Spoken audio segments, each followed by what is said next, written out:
Hello guys, and welcome back to Joe's Adventures, and today we're doing the second episode of our ABZU deep dive. We'll be going through the next chapter. We'll be going into the coral reefs and looking at all the beautiful fish that live around the coral reefs. So first, let's just get past this giant triangle.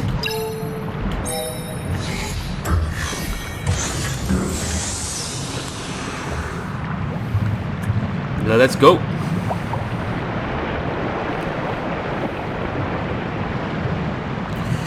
That's pretty spooky.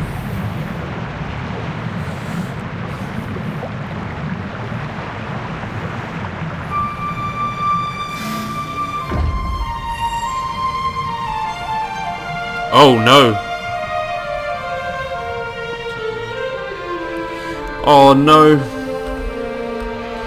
I'm gonna follow the stream.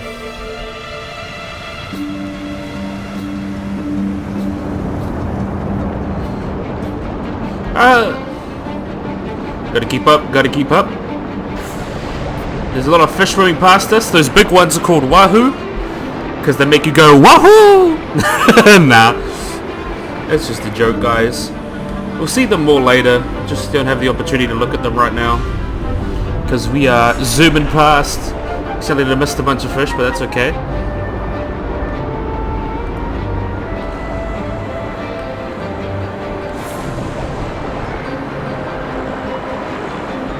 They just look like snapper. And then we see our friends over here. Who's coming around here?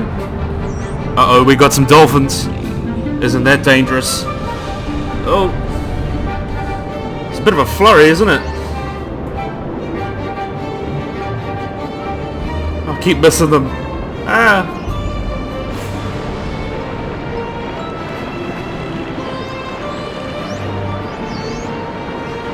Where are you taking us?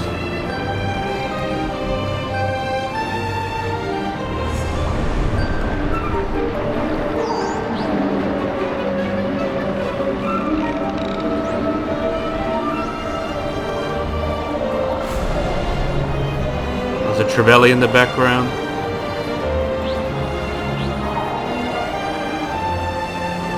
Oh, don't leave us, dolphins. Uh-oh. There's the moon jellies. There's the shark. Oh no. What are you leaving our way for? Now it's time to dip in.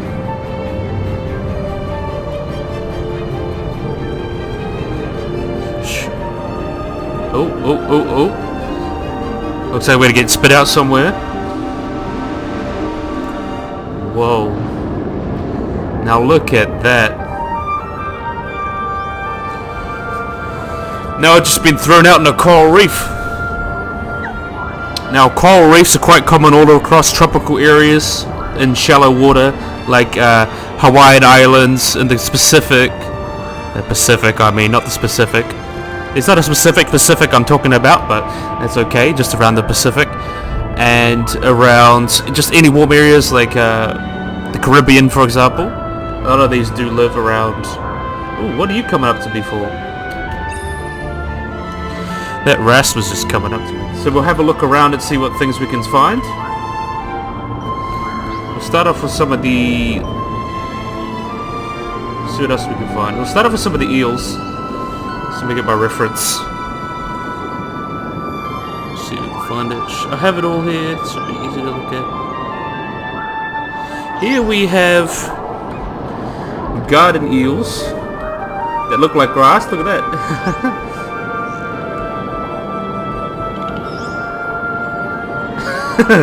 It's fun to watch them just pop down in the grass like that. Now there need to be about 35 different species of ribbon eels. And they're quite famous for living in these burrows and popping their heads out, and then when danger comes they pop their heads back in, and it looks quite funny. And since they live in groups, they look like they're kind of growing out like this. You can see here they look like they're growing out of the water. I mean, out of the soil and out of the bottom of the ocean, looking like grass. Let's kind of get their name garden eels. And a lot of them can come in all sorts of different colors, and they can get up to about 120 centimeters long, but a lot of species don't get more than 60. And they can grow as huge colonies, about even to an acre or more. So it's very interesting to see these kind of eels in this game, even though they don't have a specific role. I think we'll move over to these bigger ones over here. where we have ribbon eels. Now, ribbon eels, also known as leaf-nosed moray eels, are a type of moray eel in their own genus that have these really weird looking, they look really weird. Look, they got like weird nose. That's why they're called and they're very long and spindly. That's why they're called a ribbon eel. They're blue with this light yellow face and spine going down its back. So like a lot of other moray eel species, they like to hide out. They don't hide like this, like garden eels, but they'll live in cracks and stuff and hide as much as they can. I think that's just because they wanted to reuse the eel, to add a new eel so you get more variety from the garden eel, but they just added this on. But that's okay. It's only just to reuse, save a bit of time. But they're usually found in shallow crevices around waters about 60 meters deep, which isn't too deep. And they tend to like to hang around those shallow areas. Yeah. And they're actually very well known for having these jaws that they open up.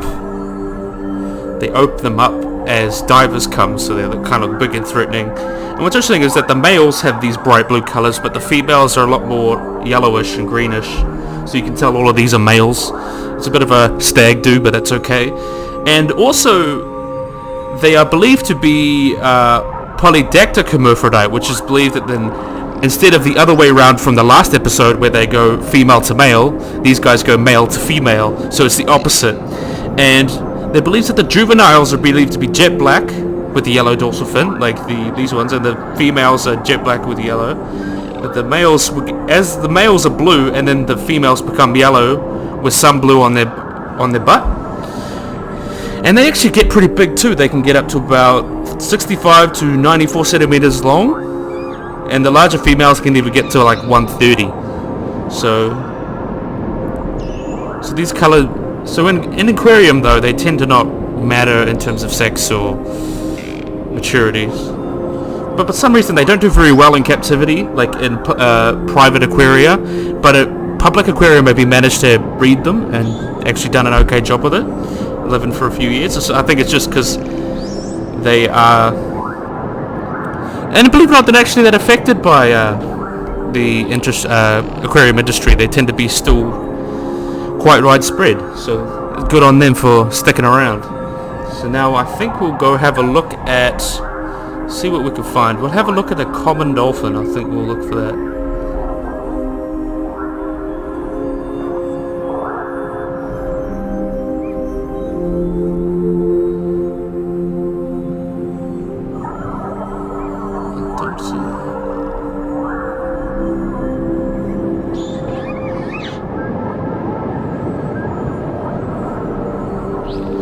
Go have a look at the Veneta. I think we'll have a look at that instead of common dolphins. Now, Veneta have a very sad story.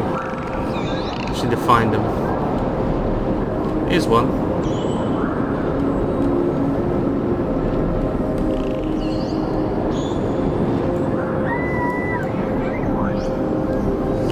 Now, Venetas have a very sad story.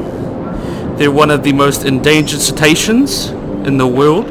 They're a very small species of porpoise, endemic to the northern part of the Gulf of California, and are on the very brink of extinction, unfortunately.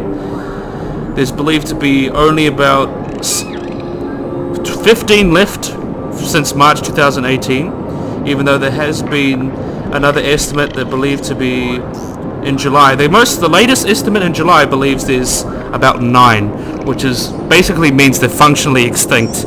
There's pretty much no way to really bring them back in a healthy population, which is very sad to see. And the reason these guys are so endangered is because they live in such a specialized area, and they've been affected by gill nets, which is often traps them because they're not able, because they can't see with their eyes, so they use echolocation, and the echolocation pretty much just passes right through these nets because the nets are not that solid, so they don't see the nets, so they get trapped in them and drown, which is very sad. And yeah, it's believed they're critically endangered, possibly functionally extinct. So they're basically a dead species walking, sadly. It's very sad to see these beautiful animals go extinct. It really is. But there has been a lot of breeding that's trying to bring them back. They tried to even catch one and breed them in captivity, but they tend not to do well, just because they get stressed. But they're not very big. They're no more than a meter long or so. About 1.5 meters long. They're not that big. And males are a little bit smaller. And it's very sad. And they eat about a lot of small fish. They eat like grunts and sea trout and such. So they aren't very weird in terms of their diet. They just eat whatever they can. And we know not that much about them. We know they live about 20 years. And they just not very...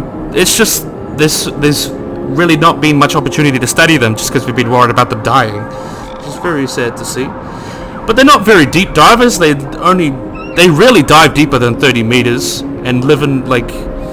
And have been known to be in lagoons so shallow that their backs poke out. So they're not very ocean-going species. They're very specialized. They're kind of like the pandas of the sea, so to speak. They're very specialized to what they do. And it's very sad to see these species go.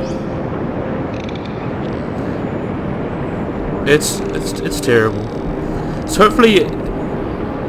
hopefully there's efforts right to conserve the ones that we have left. It'd be very awesome to have them in the future, but I don't think, considering the small numbers, it'd be very hard to bring them back from such from the brink.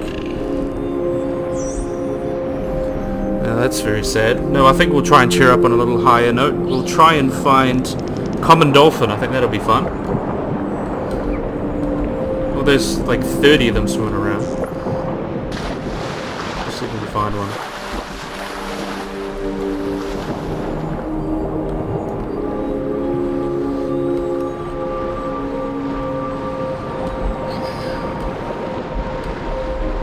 I think it just swam away. We'll go to the humpback wrasse. Now we'll move on to humpback wrasse. Humphead wrasse, I mean. I keep thinking humpback as in humpback whale. But we have humphead wrasse. They're very, very, very big species of wrasse that are from the Indo-Pacific region. So basically all across the ocean. Indo-Pacific, like a lot of these other species. And they can get up to 2 meters long and weigh 180 kilos, which is basically one of the larger species of wrasse. But they tend to average less than 1 meter long, and females don't even often get past the size. It's usually these big males that get that size. And they're easily identifiable because they are just so huge, and they have like these lighter greenish grey patterns on them. And they can... And it really depends on the individual. They could be duller or they could be brighter. So it really just depends on the individual. And they are very solitary, but they do like to move in small groups occasionally. They're not a very sociable species, but they get on with other fish in aquaria. As I said, they get all around the world. They can live from Africa to the Red Sea to the Pacific Ocean, and the juveniles are usually found in shallower water, along with most other species of fish. The juveniles tend to live in shallow water, and as they get bigger, they move out into more open water. And these guys are very long-lived. They're believed to live about 50 years. And they're also, like a lot of other fish in this series... Oh, we managed to jump out. A lot of other fish in this series, they are protogynous hermaphrodites, which means they become males later in life, the opposite of what the other fish were doing. The ribbon eels, I think it was. Yeah, it was the ribbon eels, definitely. And they tend to move from the reefs. They do the down current end of the reefs and then spawn in different times of year. And their eggs go out into the ocean, and they then drift back to shore and then survive. They drift back closer to shore, and then they eat and survive and grow up to be these magnificent adults. And these guys, they eat like pretty much anything they can find. They can eat mollusks and fish and crustaceans, basically anything that they can find. And even have been found following around stingrays and trying to steal some of their food. And even cooperative hunt with the roving coral grouper, which is very interesting to see species hunt together. And even though they're found on, the adults are found commonly on steep slopes and reefs and such. Ooh, we jump out, that's fun. But the babies tend to try and live in dense areas like mangroves or macroalgae or seagrasses. They tend to hide around to escape predators. While the larger ones tend to prefer open areas and just run around and do what they want.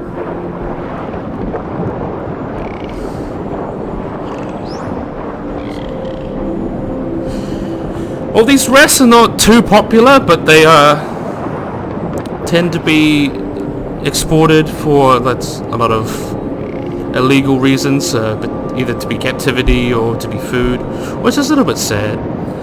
But they're not too affected by that, just because they're not that popular of a fish, at least. Even though the Philippines, Indonesia, and Malaysia are the largest exporters of these fish, but they have been protected and are considered endangered, but not to the point that it's a huge problem like the Veneta. So they're doing slightly okay for the moment.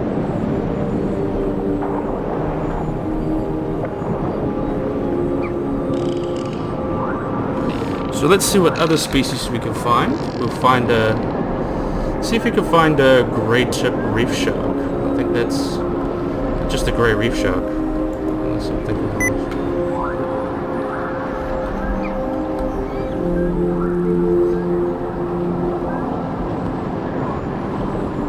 I can see one coming there.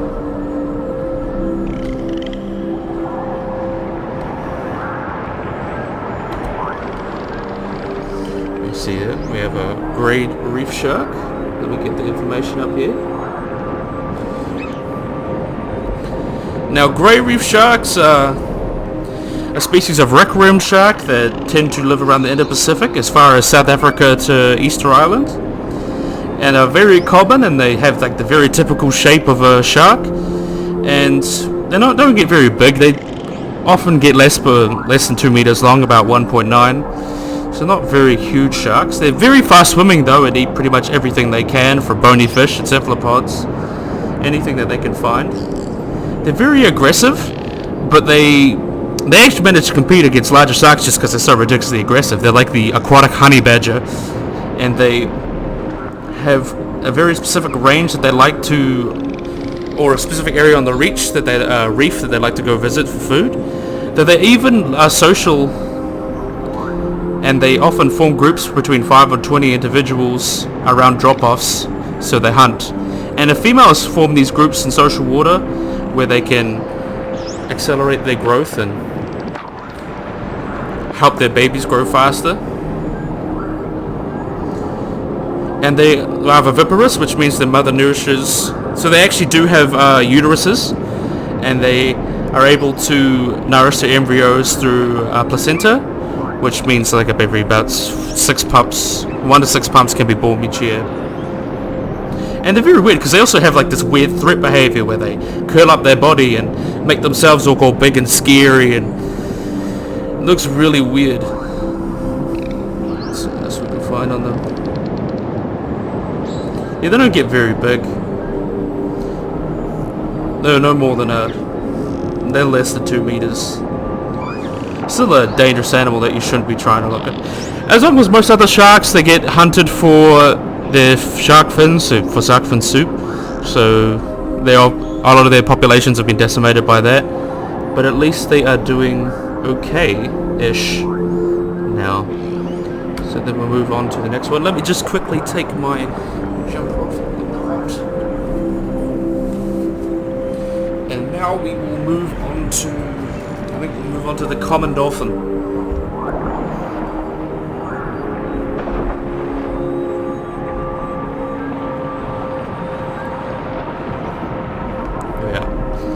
See if we can find one. We'll hang around with it, and then we'll move on to the other species that we can't grab.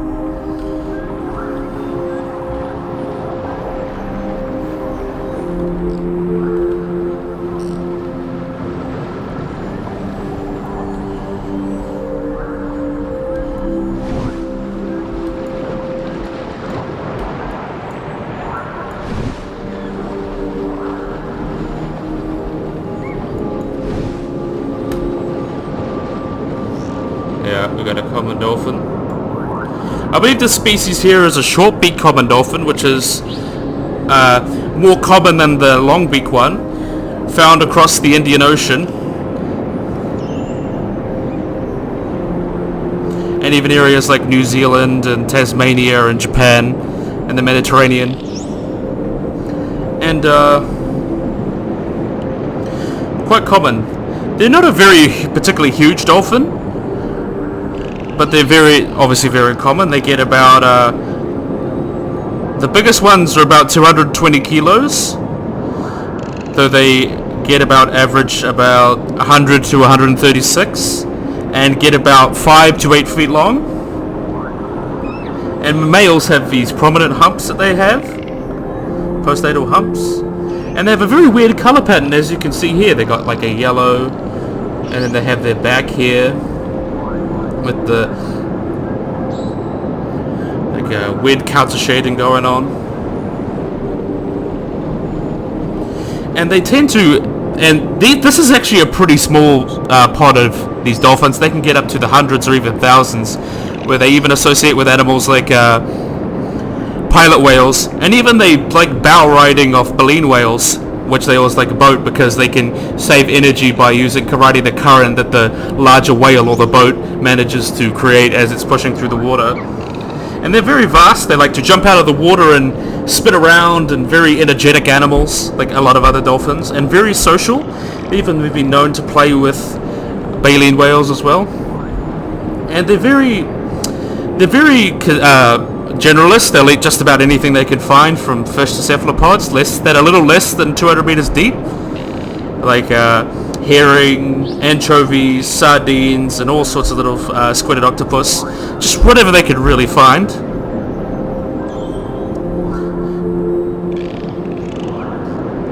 Being found in warm tropical waters. And a lot of other species, they get trapped in bycatch, of course, which means they have trouble with their populations getting decimated like that. So it's very important that we protect the oceans from losing these dolphins. A lot of these issues affect all these species, like bycatch, poaching.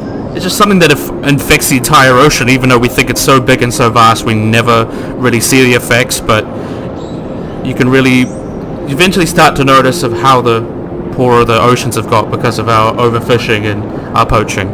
The protection has been in place to try and restore those populations back to sustain it for the future. So now we'll move on to, what other creatures should we move on to now? I think we'll go to the meditation area now and go have a look at all the species that we can from there. There it is. Because I can't really see them all from around here.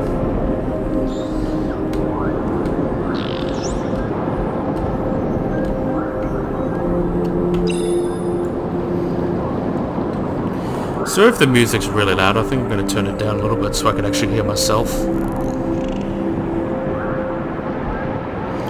I think we'll move on to see what we can find. We've got a coral trout. There are quite a few different species of them. And they're found around open seas and coral reefs, of course. And they eat a lot of fish, though the juveniles eat like a lot of prawns and other crustaceans, with adults eating whatever they can find, like damselfish and such. And they are a very common fish to be targeted for game fishing and such. And there's even like 1,500 tons of coral trout was collected from 1998, so it's a very popular game fish. They have a huge wide range. They go from Samoa to Saudi Arabia, just all across the Indian and Pacific Ocean. And like these other fish, they start their lives with females and then change sex later in their life. So it's a very common thing for fish to change sex, unlike birds and mammals. They're very plastic with that. And when in the northern Great Barrier Reef, they tend to spawn between September and December, when the water's a little bit warmer, so they spawn, especially with the new moon, when the tide is up. And then they tend to defend, males try to defend these territories. They have like a territory that they temporarily defend to try and attract females. And then there's a huge rush of them. And the spawning usually occurs between like a 40-minute period during the sunset. And even some males manage to get some spawning done in the middle of the day. And believe it or not, the fastest growth period of these trouts is usually about the first 3 years of life, where they grow from like 0.81 millimeters, and then they reach about 14 centimeters long in their first month. Oh, I think we'll go back to another coral trout. Here we are. And then it really depends on their environment, how big they grow, because if they're in an area that's warmer with more food, they tend to grow bigger. Look at those species. And yeah, that's all I could really say about coral trout for the moment. Let's see what else we can find.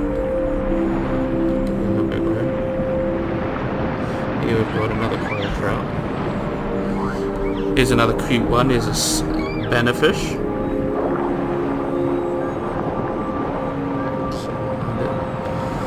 Also called a schooling bannerfish. They're very interesting fish that reach about 21 centimeters long, but they usually stay between 18 to 21.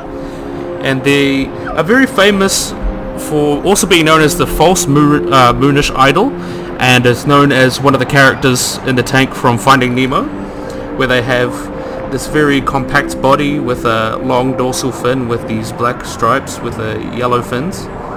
And they're found basically from Japan to New Zealand and eat a lot of plankton. They're filter feeders. And the juveniles may actually be a species of cleaner fish. Then we can go back to a schooling bannerfish. I kind of lost it.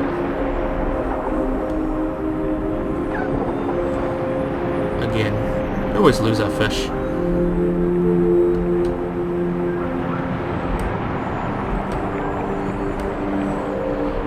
I think we'll just stick with trying to find our one that we're looking for.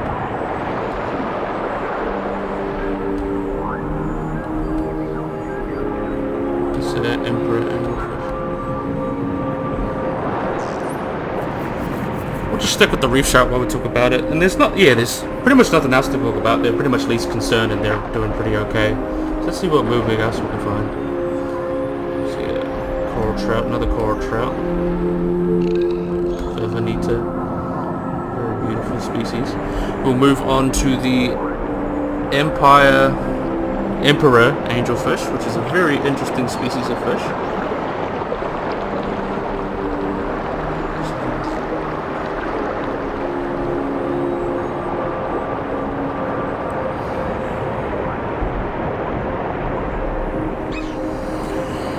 Very, very, very beautiful species. If you see these are adults here, and these smaller ones you can see with the weird little patterns are actually juveniles, believe it or not. So they start out with the younger ones and these smaller ones with these weird little patterns, and then they grow up to be these adult ones here, which are very beautiful. And they're found pretty much everywhere from New Caledonia to pretty much everywhere we find coral reefs.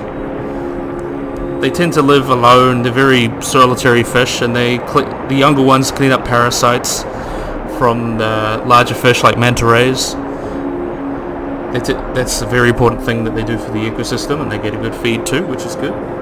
And once they are older, they become omnivorous. They'll eat pretty much plants, small amphibians, and even eat sponges and such, which is very cool and interesting.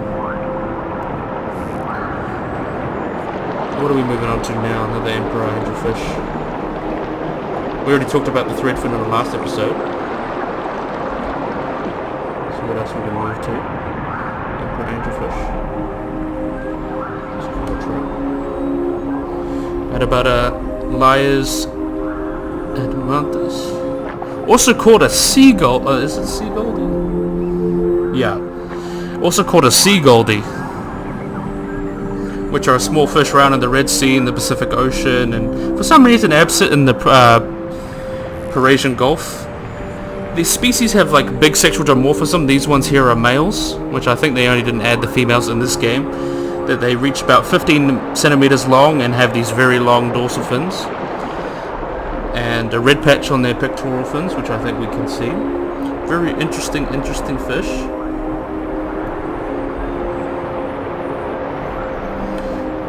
and they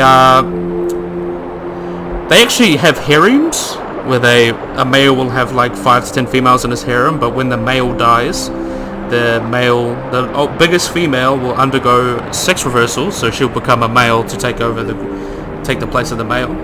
And they feed a lot on zooplankton, like a lot of other smaller fish, and basically live in whatever rocky outcrops they can find, and can be found in very large shoals. So I think see where we can find a clownfish or something.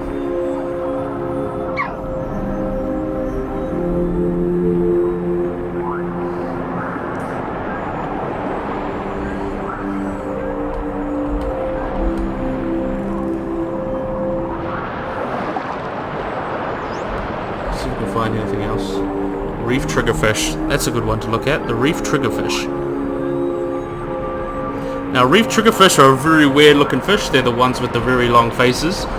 Don't they look just ridiculous? They're also known as the rectangular triggerfish, or their Hawaiian name is the Huma Huma Kuna Kupa, or a very long, weird Hawaiian name, Polynesian. And very famous for being fairly aggressive and not tolerating other species in their tanks when they're housed in aquaria, and they can get up to about 30 centimeters long, or about a foot long. And when they are sleeping, they tend to like fade down a little bit and tend to not be as brightly colored as they are. And believe it or not, they are actually the state fish of Hawaii, even though it stopped being the state fish in 1990, which is sad. But then it was reinstated at least, so that's a big history of the triggerfish, the reef triggerfish. And they just eat pretty much what they can. A lot of these triggerfish have big jaws.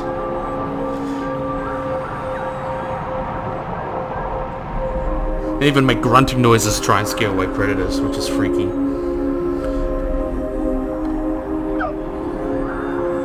More emperor angelfish.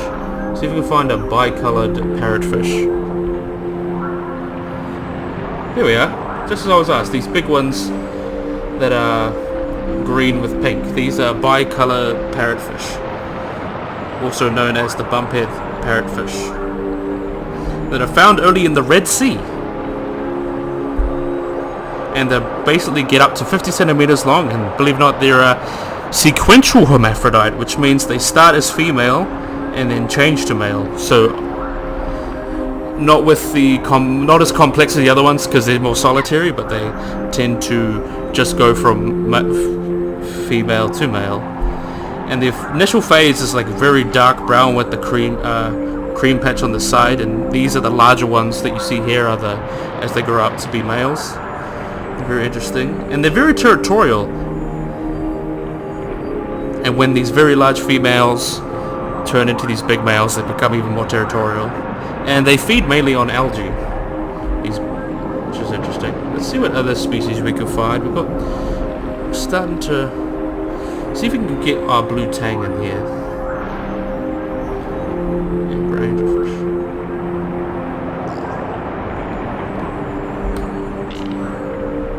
There's a bannerfish again. Let's see if we can get that pufferfish.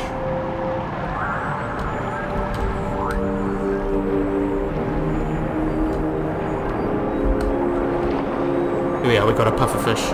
I believe this species here is a species of white-spotted pufferfish, which is gets about 50 centimeters long, and obviously have these white spots on them with the yellowish pattern.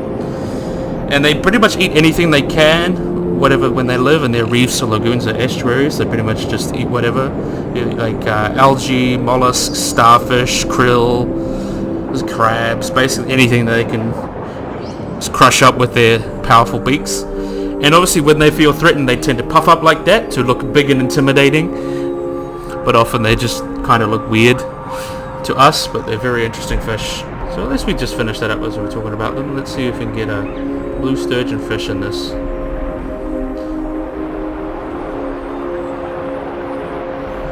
Oh, blue tang. He's a reef triggerfish. We want to look for a blue tang. We'd have a look at the ABZU damselfish.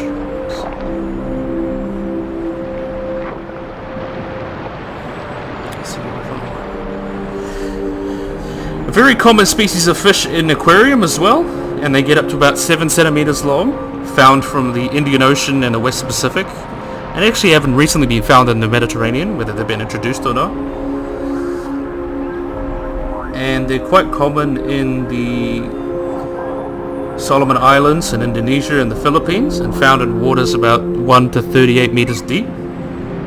And they have these bright yellow bottoms. Oh, and I think we got eaten. But you did get a good look at it at least. Very small species, but very beautiful.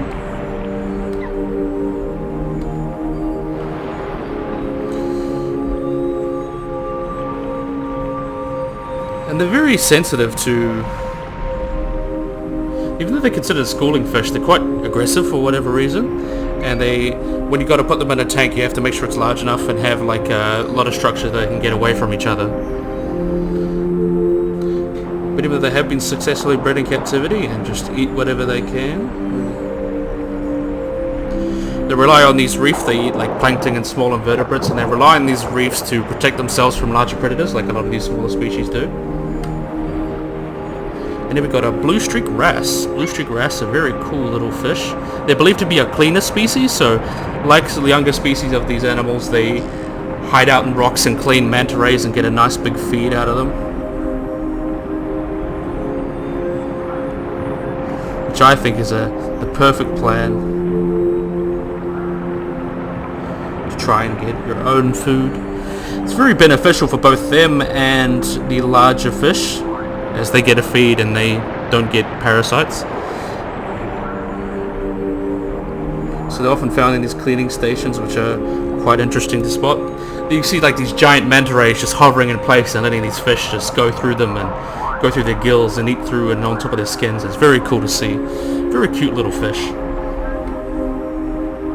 And then we got a blue Sturgeonfish. Now there's a little bit about this game that I've noticed. They've actually mixed up the names between the blue Sturgeonfish, which is actually also known as the blue Tang, which is Dory, which I'll show you soon. This is actually a power blue Tang, and a power blue Tang is a very, very, very cute little fish, which is this guy. They got them confused with the Sturgeonfish, or the power blue Sturgeonfish. They got their names mixed up. But they get pretty big. They get about 23 centimeters long and have a very oval shape. And they're found around the Indian Ocean and coral reefs and such. And they are herbivores, and they tend to eat benthic algae and whatever algae they can find. Oh, I missed them out again.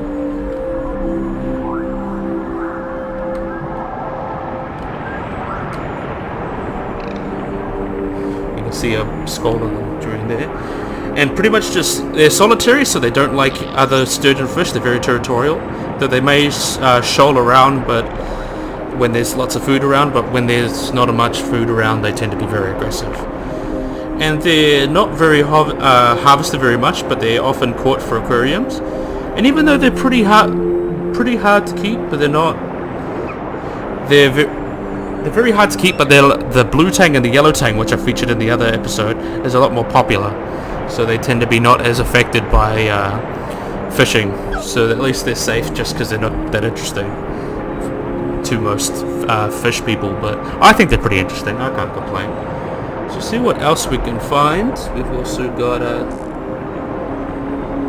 see if we can find a blue Tang. There's a bunch swimming around.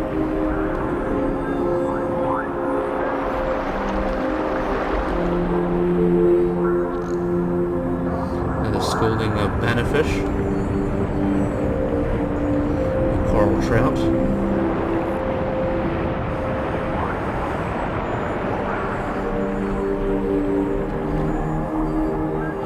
You see a blue Tang there. And the emperor angelfish. See, there's in the little corner, the one that looks like Dory from Finding Nemo. That is a blue Tang. And it's quite a famous fish, but it's very hard to keep. They get about 30 centimeters long and about 600 grams, with males being a little bit larger than females. And they range from basically the Philippines and the Great Barrier Reef to Sri Lanka, and they live in pairs or small groups up to about 14 individuals. But we can get a better look at there, even though it's a low line, we can see a better look at the blue tang there, see if we can get that one.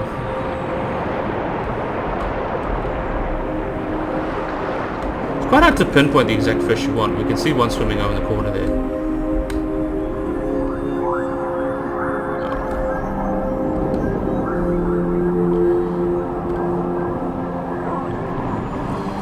The only problem with this, it's not very specific. You can't go and like look at a particular species, but I think knowing that it looks like the one from Dory helps with Finding Dory and Finding Nemo.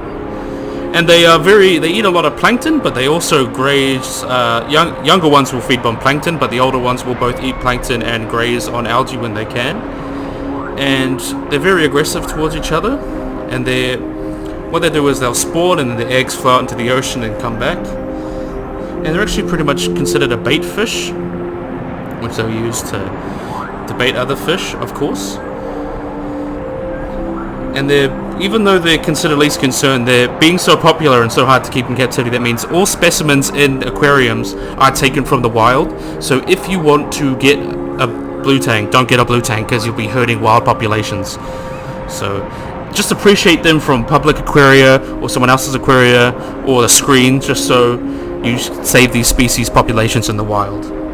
And of course they're quite famous for Dory, which is played by Ella DeGeneres in both Finding Nemo and Finding Dory, which really made them popular and a popular figure in the pet trade, which of course has been damaging to the wild population. So please do not go and harvest live by blue tangs, because they're very notoriously hard to breed in captivity, and all the ones found in aquariums are from the wild and very stressed and hard to swim. Let's see if we can find. I think the last one we're looking for now is clownfish, and then we're basically off to move on to the next one. Just need to find myself a nice clownfish.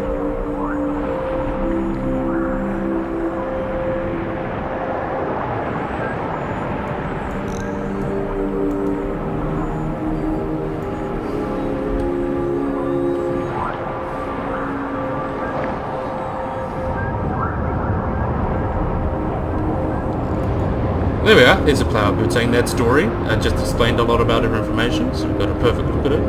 Quite a beautiful looking fish. I can see why people want it in their aquariums, but please just don't try not to buy them just because to save the wild populations. And let's see if we can find our clownfish that we're looking for.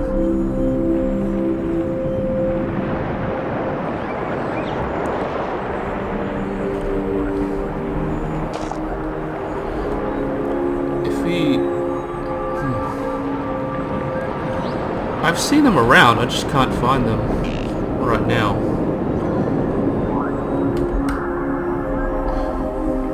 I think if we quickly go and meditate.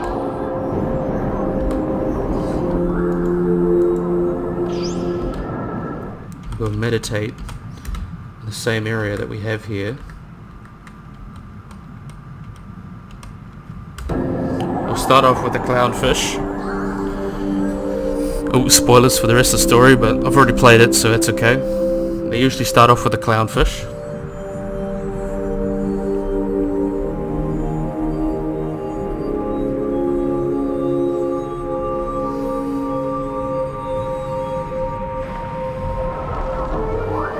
There we are, see look, we've got a clownfish.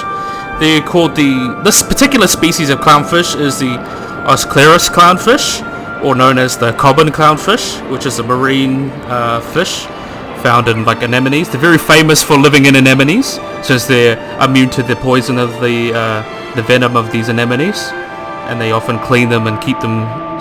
While the anemone protects the clownfish from predators, the clownfish cleans them up and gets rid of all the parasites on them, similar to other cleaner fish. It's a very interesting symbiotic relationship that they have. And they get to be pretty big though. They get to about 110 millimeters long.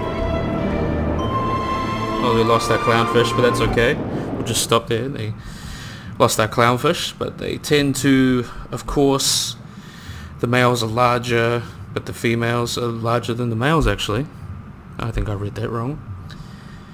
And like a lot of other fish, they live in groups, but the male, the largest male, and when he dies, the largest female replaces him and becomes male, like a lot of other species that we've been talking about. Because they have like a complex harem where there's the dominance hierarchy, as they live in these anemones and chill out. And the groups are very plastic. They can be as big as the patches of anemones they have. So usually the more anemones, the bigger these groups can be, and the more competition usually there is between them. And there's actually quite a bit known about these fish, about their reproductors. There's a lot to go into, which I'm going to skip over here just because I want this video to be long. But they tend to have feed on plankton and algae, and are pretty much considered omnivores, and are not very aggressive actually.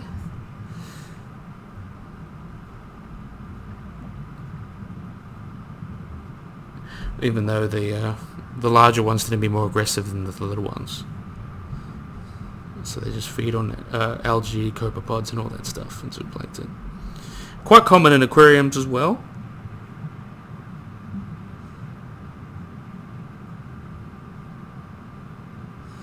Which you'd kind of need to have working live coral for them, since they've got a symbiotic relationship.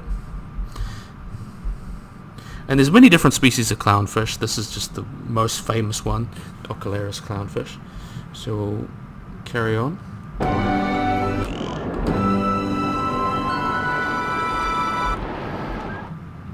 back to menu.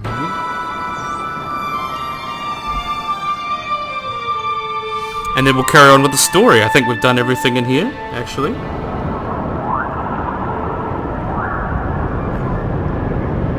Yes, we have. We've done everything that's living in this area.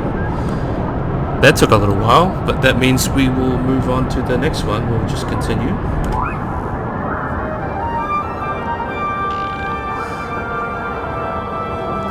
We have to say goodbye to this beautiful area with all these wonderful fish.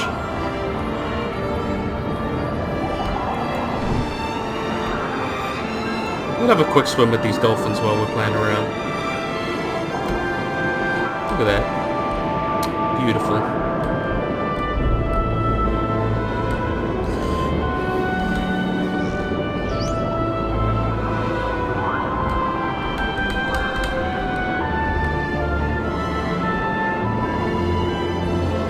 Okay, some more eel. Eelgrass looks like a different species.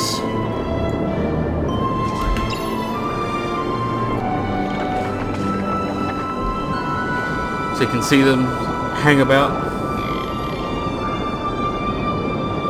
It's funny to see them pop around like that.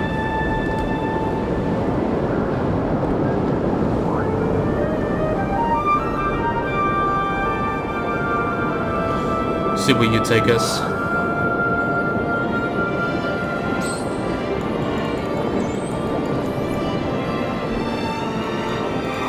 Take him out of the water. Achoo!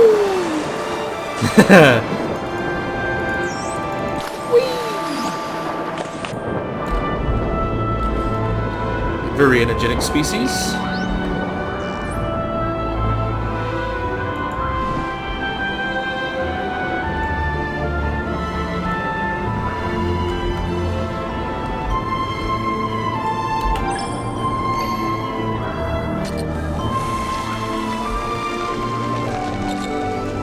So we're going to be following these tuna. These look like yellowfin tuna, which are endangered. They're very big ocean predators. They'll live in big shoals and hunt whatever bait fish they can find. Very interesting species. Oh, we missed that one.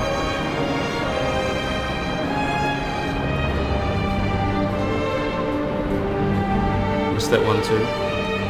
So did we get the one there? We got it. I can't really give much information on these guys just because we're swimming around. Oh, there we are.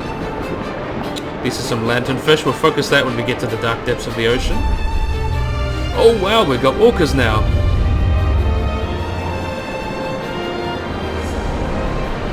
See a lot of return of species with some sheepheads and leopard sharks and groupers. Imagine how much all these have to render.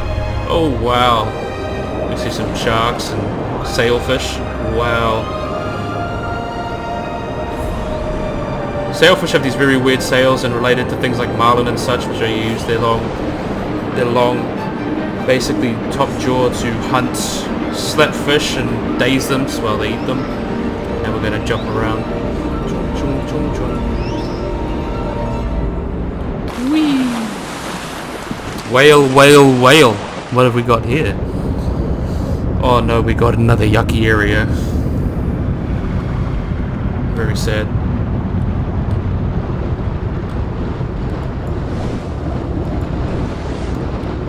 Have I got my robot with me? I think he must have left us.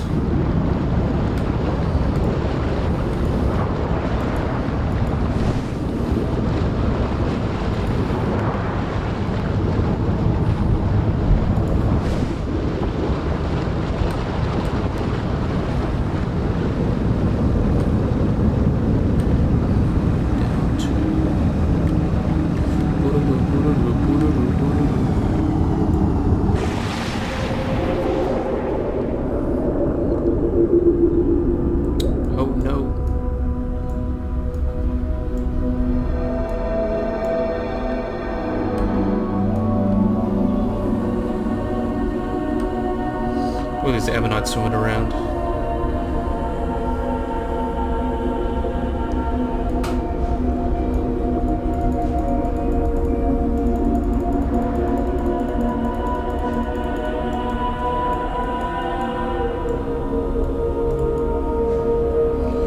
Come on, swim, swim, swim, swim, swim. Ooh, pretty.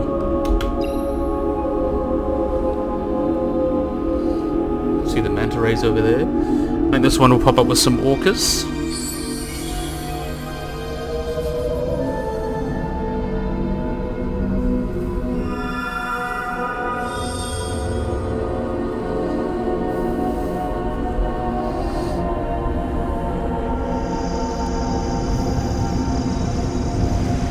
Oh, look at that, all pretty. All pretty.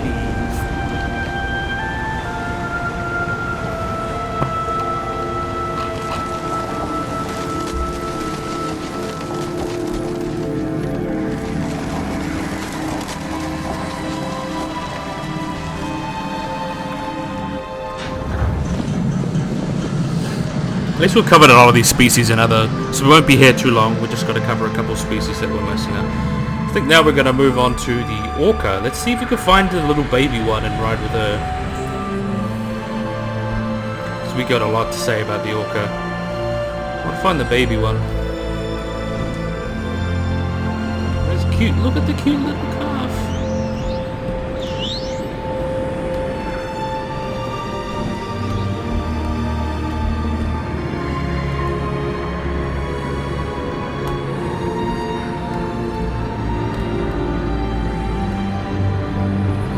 Missed out our opportunity with the calf.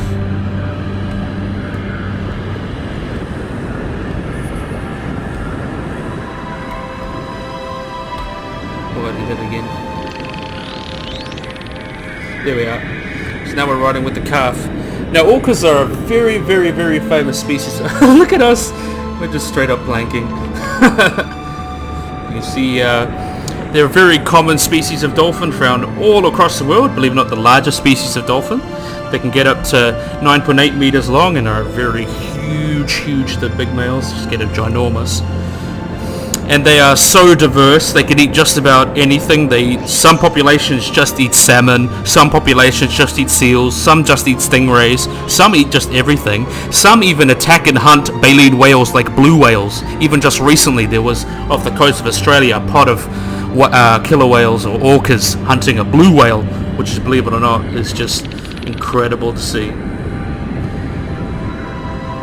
And even though, and there's a lot of different types of them, they've they're not really species, or they're more considered ecotypes. So there's lots of different ones like Antarctica type Ds that live in different areas and specialize in different foods and look different.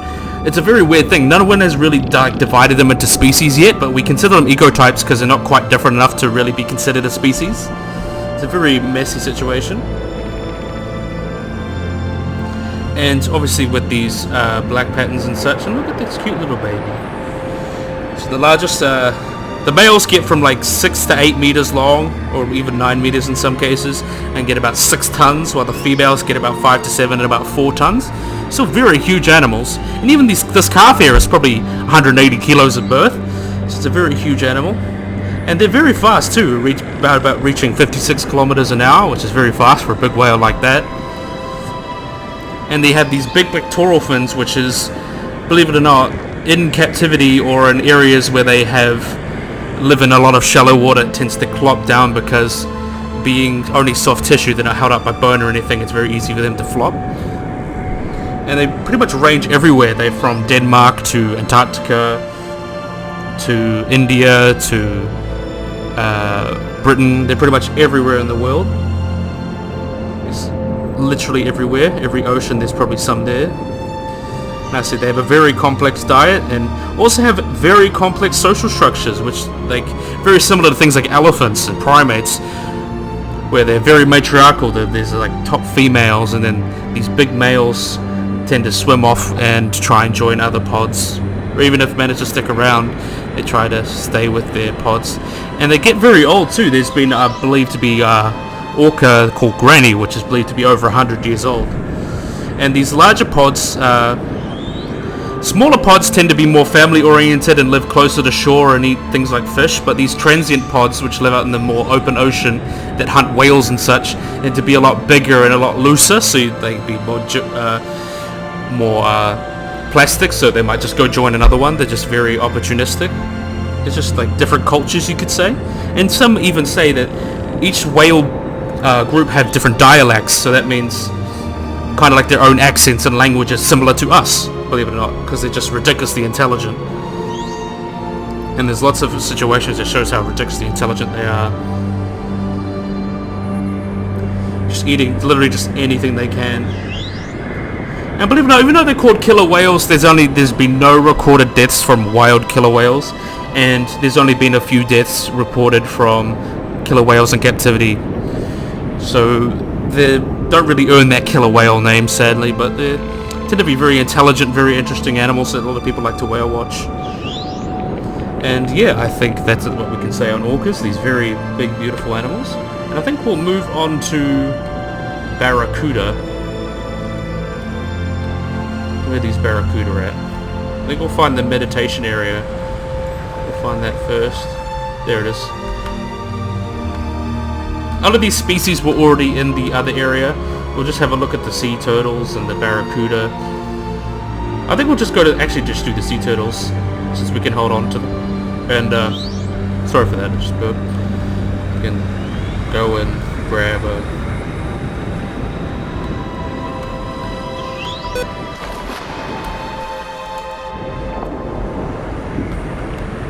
get you over there. So we just hang out with him. Look at that, he's just vibing. Now green sea turtles are like the most famous species of turtle. They're the ones that's like your stereotypical turtle. And they're found across the Atlantic to the Pacific. And they have a very flat shell, by the looks of it. And they are actually very specialized on feeding seagrasses, unlike a lot of other turtles, which are more specialized in eating things like jellyfish and other soft-shelled stuff. But they eat a lot of seagrass. And a very famous species. And they're very well adapted for swimming. They have these big paddles here that they use to swim around. Found pretty much everywhere across the world, and found in when they're young, they lay their eggs on beaches and live near the coast, and then as they get older they move out into deeper waters and forage for food and around coral reefs and such. Well, the juveniles are actually carnivorous, which means they'll eat whatever they can, like fish eggs, jellyfish, small invertebrates, algae, crustaceans. But as they get older, they tend to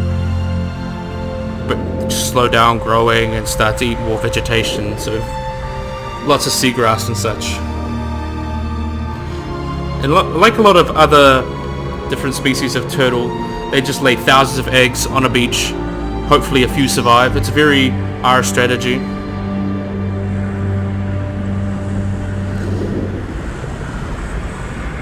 And they're very selective with how they eat their... They only eat the tips of the seagrass that they eat, which means they help maintain growth within these seagrass beds. So they're very important to the ecosystems that they live in. And a lot of species also do swim around them, so they often pick up their scraps or eat their parasites. So that means they're very important for other smaller fish, which means we need to conserve them.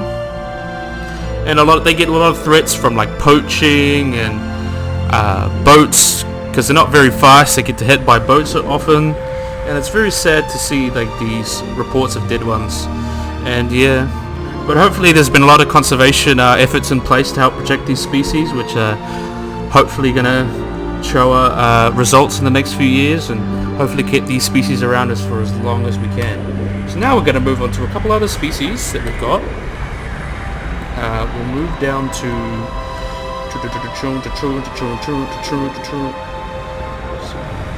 where is our... There it is. At least we didn't move too far.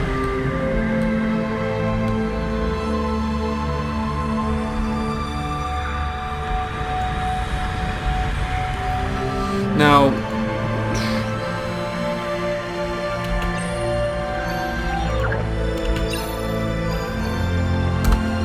just do a straight up backflip.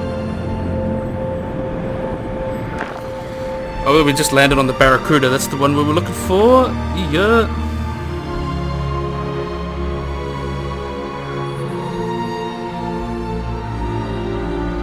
Let me just... Nope, wrong one. Wrong one.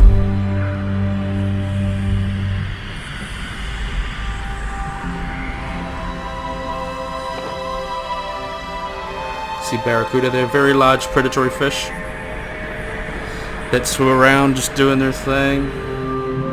It's also called the giant barracuda. They get up to about 24 kilos and about 100 centimeters long, so about a meter or so. There's got unicorn fish, but I want to move back to a barracuda. There's another barracuda there. They've got, so you can see a good example there, they have very big teeth, often confused with Wahoo, which is another species we'll see later. Very big predators. They hunt whatever they can and are very fast. They get up to about 43 kilometers per hour, so it's very fast. And even just scavenge, and they'll often like attack divers just because they think they'll mistake those snorkelers for large predators and try and eat the prey that they've catched, which is obviously from the fishermen. And they don't bite them very often, but it's very common to see them following other species and scavenge from them, or even just try and hunt themselves. And they often live to about 14 years of age, and they lay about between 5,000 and 30,000 eggs in one go.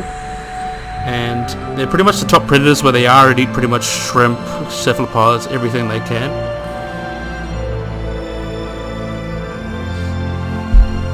And even guard shoals of fish when they're full, so that protects them, and they manage to get ready for another hunt. So they stick around there, and when they're hungry, they'll just start hunting the shoal of fish. Which is very interesting to see. And then we'll move on to the ungulate triggerfish. Not ungulate. Ungulate, because they have a very weird pattern.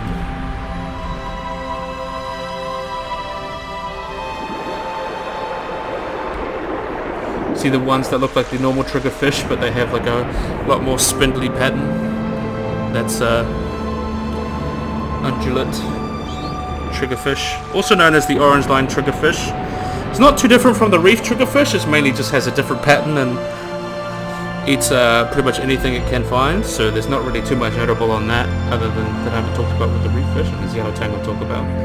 So yeah, we're pretty much done with this area.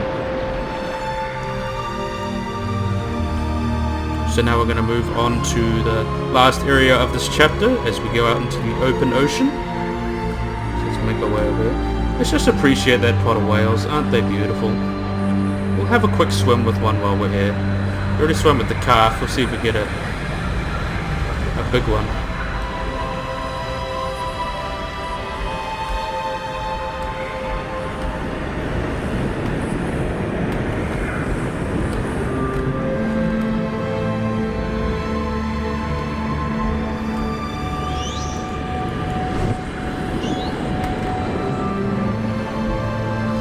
A bit too fast for me.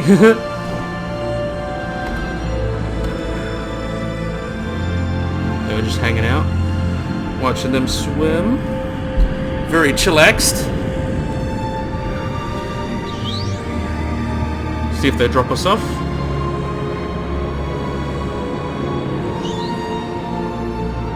Really gives you a good idea of how big they are. Very huge species. The largest dolphin species.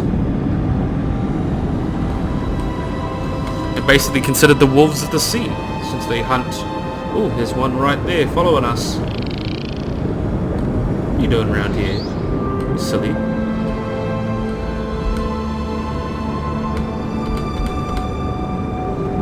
Let's see what we can find in here. And then we'll move on to...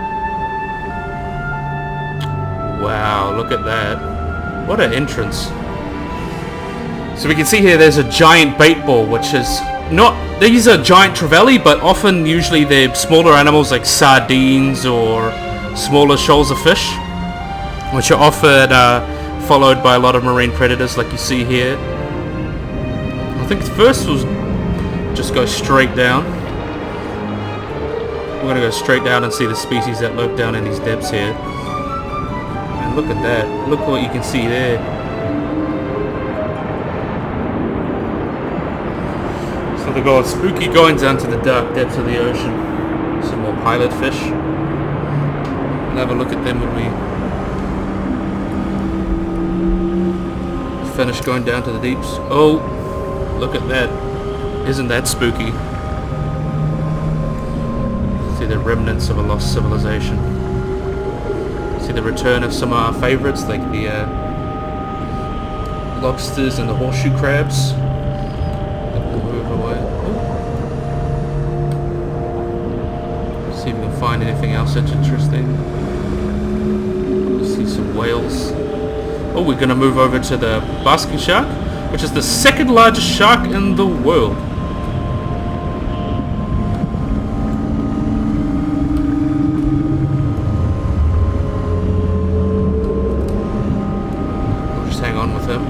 Look how huge this beast is. They often just filter feed like a lot of other large species. They'll just swim around with these mouths open like this, filtering what they can.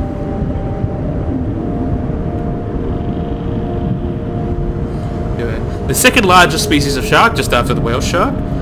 And they're a very micro migratory species, basically found in all the temperate oceans of the world, so not quite a tropical species. They're like the cooler waters. And they're very slow moving filter feeders that just open their mouths like that and just filter whatever they can through their mouths. They even get up to the largest ones that we know of are found of about 12 meters long and estimated about 16 tons, though there have been dubious reports of them getting up to 13 meters or even a little bigger than that, and we have no idea because they're dubious. We don't know. It was an old specimen from like the early 1900s. Though they average only get about 7 meters long or about 4.6 tons, so not really big. That's just extremely large specimens. On average, they're a lot smaller than that. And they're not very different from other sharks in terms of body plan. They're just are huge filter feeders like that. And they don't hibernate though. They just go year round, even though in the winter they tend to dive down really deep like they do here, and have been tracked to like go up and then feed on the plankton and go down. And they're very slow moving. They only swim about 3 kilometers an hour. But they have been known to jump out of the water, and then they're not very attracted to chum. And they aren't very social, but they have been known to form 6 segregated shoals, about 4, and then have gone up to about 100 individuals sometimes if there's good feeding. And they have basically no predators except maybe killer whales. And lampreys that are often stuck on their skin, trying to feast off what they can. And they tend to eat a lot of very small fish and such, and unlike other filter feeding sharks like mega-mouthed whale sharks, they just literally just leave their mouths open. They don't pump or anything. And often caught in bycatch. It's very sad that they are, like with other species, it depletes their population. Plus they're also hunted for shark fin soup. Though at least these, because the babies often take over a year to gestate, and then are born at about 2 meters long. And there's only been 1 female caught, and she only had 6 young, so they're very slow breeders, which means it's harder for them to recover. And yeah, there's been protections that have tried to protect them from fishermen and such. And have a good look at all these interesting species. Oh, there we are. Now go and swim and enjoy yourself, you big beauty. So now we'll move on to some thresher sharks. Who doesn't love some good old threshers?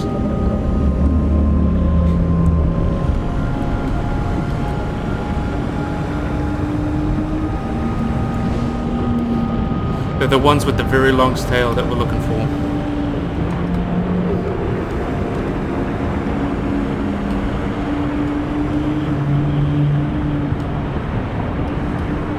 Follow this one.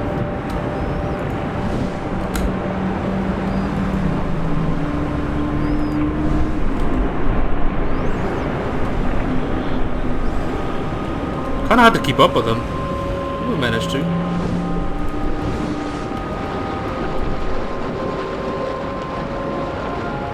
There we are. We're just hanging out with a thresher shark. Now, what's really weird about these thresher shark is that they have these very, very long dorsal fins. Not dorsal fin.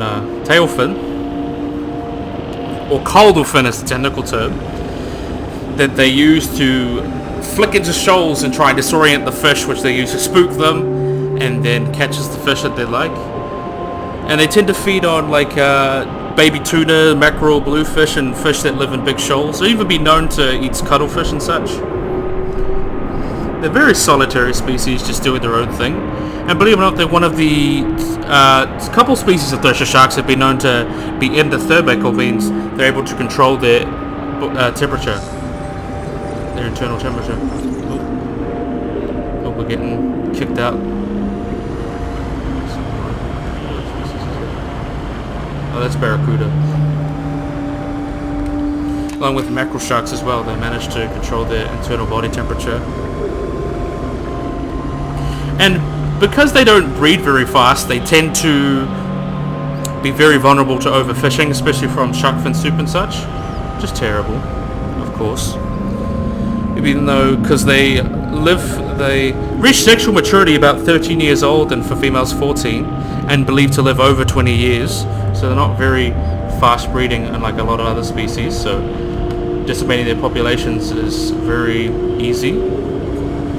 So these are very interesting shark species, and we'll leave them to it as we move on back up here where we'll talk about, I think we'll find ourselves a humpback whale and have a big convo about them. Oh, there's one. Let's see what else we can find on.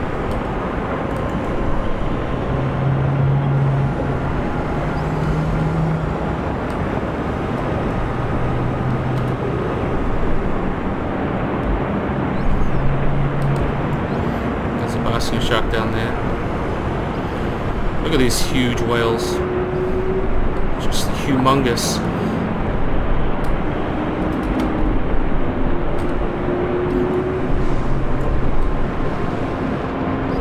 Now we'll just hang on to him. Look at that, we're just hanging out on the front of him. He doesn't mind. We're only just a little fish to him.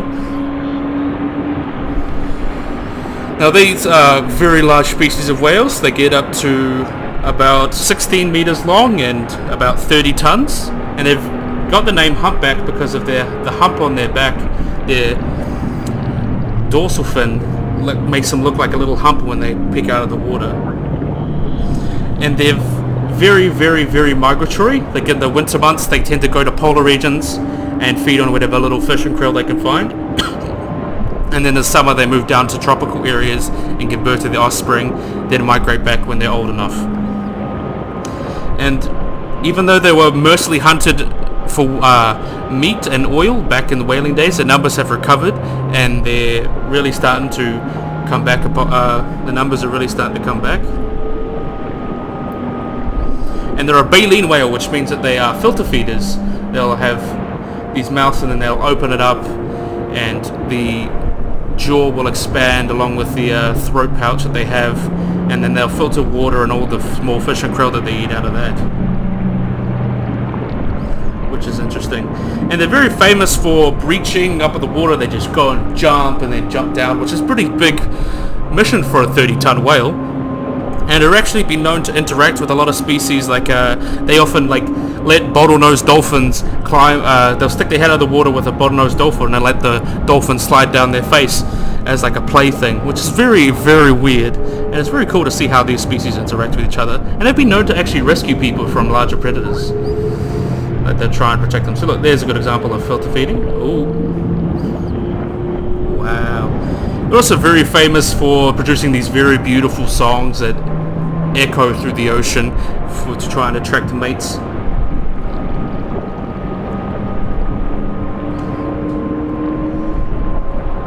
And they have been protected and the numbers are starting to go on the rise, but hopefully with climate change affecting the Arctic habitats they rely to feed on, it might not be the case for long, so hopefully we need to protect the areas that they live in. It's very important that we do that. So I think now we'll move on to... We've got a couple more species left. Don't worry, this video is getting too long. I think we'll try and find our meditation area. That might be the best to look at the rest of the species.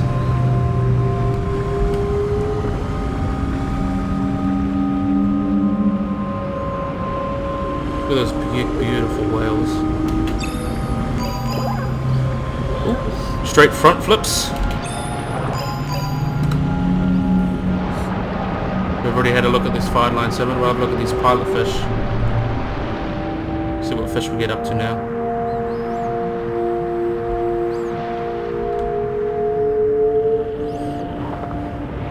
Already said look at these grey tips. So we're having a lot of repeated species. So we get an Oceanic Whitetip. There we are, we got an Oceanic Whitetip, which are named because they live out in the open ocean and have these white tips on their fins. And they're found pretty much in every tropical area, basically from the Mediterranean to the top half of Australia. They're very, very... they're common, but they're not often seen because they're just so out in the deep ocean. They have been held in some aquariums, I'm pretty sure. And they pretty much eat everything they can find because the open ocean is pretty much a desert. They'll eat cephalopods, gastropods, sea turtles, literally anything they can find. And they've even been found to follow pilot whales and eat their feces. It's very weird. And they don't get too big. The largest one ever found was about 4 meters long and weighed about 170 kilos. And females are slightly larger than males, though on the largest individual must have been a female. They average about 3 meters long, so not too huge. Oh, then we got a striped marlin too, so we'll move on to them as well. I think we just finished. We have a striped marlin, which are a very common species of game fish, which are often get to 190 kilo and about 4.2 meters. That's the largest ones that we have. They hunt down to the top 100 meters of the water column and then arrive on the surface as like sardines go up to the... at night they tend to go up to the top of the ocean, top 100 meters. Ooh, he's going around eating. They do really like to eat sardines. Very interesting species of fish. Let's see what moves else we can find. So See if we can spot our pilot fish, because our pilot fish are very interesting. Yeah, we got a pilot fish. Pilot fish feed on like they follow around these big fish like sea turtles, whales, sharks, and stuff, and they eat the leftovers of these larger animals, and even like the younger ones are found with seaweed and such, just to try and find. They've even been known to follow ships around, hoping that they can scramble a meal. And they are edible, but they're not even caught because not very often caught, even though they are edible, just because they're so erratic and they get stressed easy. And they're often seen following whatever they can. Yeah, they're called a pilot fish because they follow around whatever species they can find. There's a giant trevally.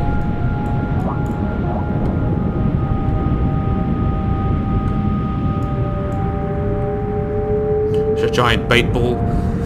Usually that'd be sardines, but I think for the limitation of the game they used trevally, just so it looks nice and doesn't really take over. So a very, very underrated but common species of fish. Let's see what else we got. Well, I think we've got, the last one we got is the mahi-mahi, if we can find one. I think we'll just quickly get off because we're stuck on the bait ball.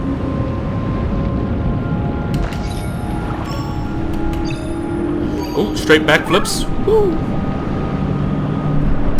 See if we can find a mahi-mahi. There's the pilot fish that we found.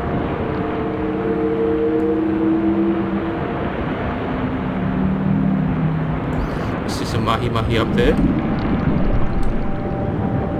There we are. They've got a mahi-mahi, which are very often called dorado or common dolphin fish, are found around the Gulf of Mexico and Costa Rica and Hawaii. Out of those areas. And even though they are not like called dolphin fish because they look like dolphins, it's just because their name sounds like the Dorado. I'm actually not sure how the dolphin name came. It's very complicated.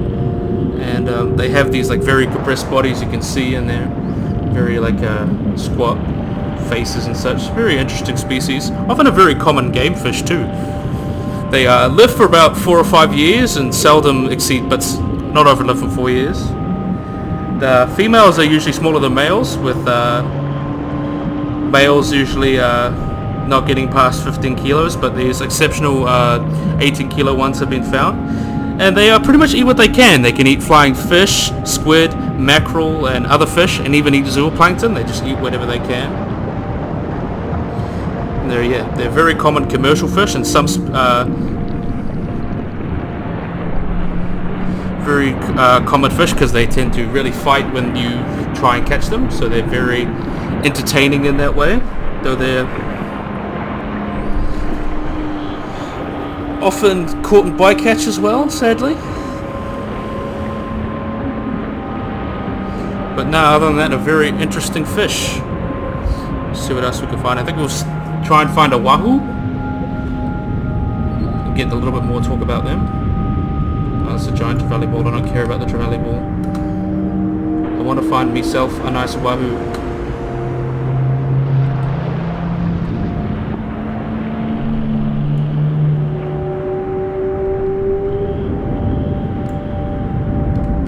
This is a good striped marlin.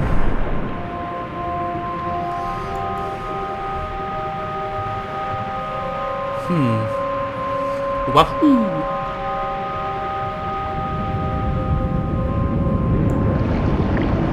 You see them swimming along the other side there.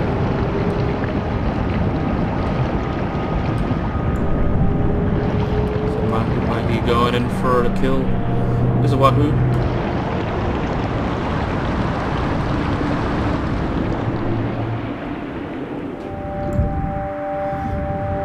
Wahoo are very common game fish. They're often confused with Barracuda, but they don't have these big teeth like them. They get up to about 2.5 meters long and weigh up to 80 kilos, and are very fast fish. They get up to 60 miles per hour, or about 96 kilometers per hour, so that's a very speedy fish.